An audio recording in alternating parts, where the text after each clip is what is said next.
Hi Joe, great to see you last night at the Wilderness Club. Just want to recap on what we worked on today or last night.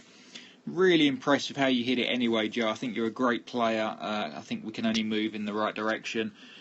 But things that we saw, for me, it had a little bit too much right to left shape. Definitely the flight was, I'd say, 15 to 20 foot too high with the club we was hitting. I know the mats contribute a little bit to that for you, but definitely the flight was a little bit high, and you probably always got to feel like you've got to knock it down when you need to hit it lower. So just want to run through here. I feel here that as you take the club away, your hands go inwards too quickly. They talk about Ben Hogan and people like that their hands move along like a plane line here, but you can see your arms go, for me, in too quickly. So when you come halfway back, for me, your club is delayed setting. So the club head is way too inside, but two, your hands to me are quite deep going back. So when we get actually to your sort of set position here, your hands are definitely not in the middle of your chest. This is the middle of your chest here. So, and also your set line for me is a little bit too not steep enough. We'll look here at Robert Rock, who probably swings it one of the best swings, I think. We can see here, if we look at his hands, you'll see that they just track along this line. So as he swings the club away, you can see his hands is pretty much staying on that line. So his set is a little bit earlier. That right elbow is sort of hinging into his body. Where with you face on, when I send you another video, you'll see that you sort of stretch the club away a little bit too low. So I want to get that set a little bit early. And you can see Robert Rock here, he's got another ball there. And he just feels like he lifts the club over that ball. If we run back to there, we can see that that little early set just helps him lift over that ball for him. As he comes into his set position here, we can see the shaft is steeper, so we can see there the shaft would point inside this ball line. If I could draw a straight line, there we go. But two, his hands are actually in the middle of his chest, where for me yours are a little bit too deep.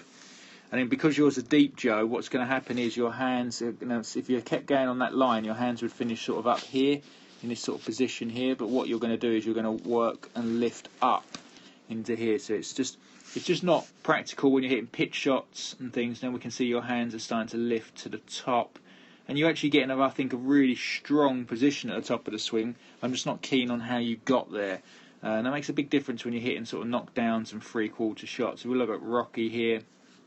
Left arm elbows pure, same as yours. You just swing it a tad longer, but otherwise very, very good. Next thing I wanted to work on, Joe, really was your transition. We look here as you start down with the downswing. For me, this right leg and right hip is far too active. So we can just about see here your left knee. Would you agree? Okay, now it's disappeared already. Okay, if we look at Rocky and we keep an eye on his left knee as he comes down, just fast forward a little bit, we can see that his left knee, I can just about see it there. Would you agree?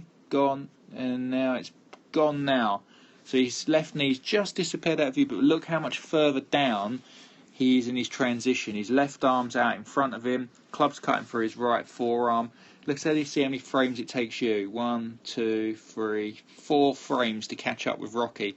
So what that means is he's getting his arms down in front of him a little bit earlier. He's holding his hips back, Rocky, but it means he's a bit more stacked, and you'll see that when I send you front on view.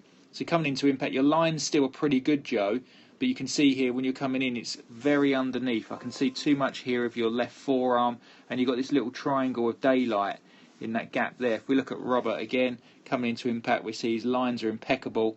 Coming in there, he just turns on top of it, and once he's made contact, we can hardly see any of his left arm, but there's definitely no daylight gap.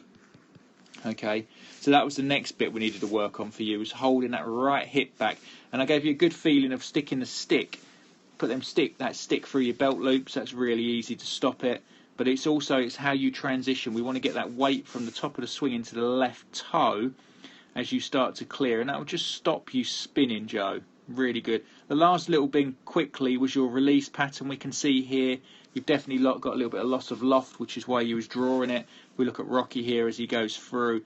We can see here he's got a little bit of loft still on it. So just put the stick down the shaft of the club and just work on that. Hit it. You can swing it as far left as you want, Joe. Really hit down into the ground, get that divot compression again, and start hitting little baby cuts. Really impressive.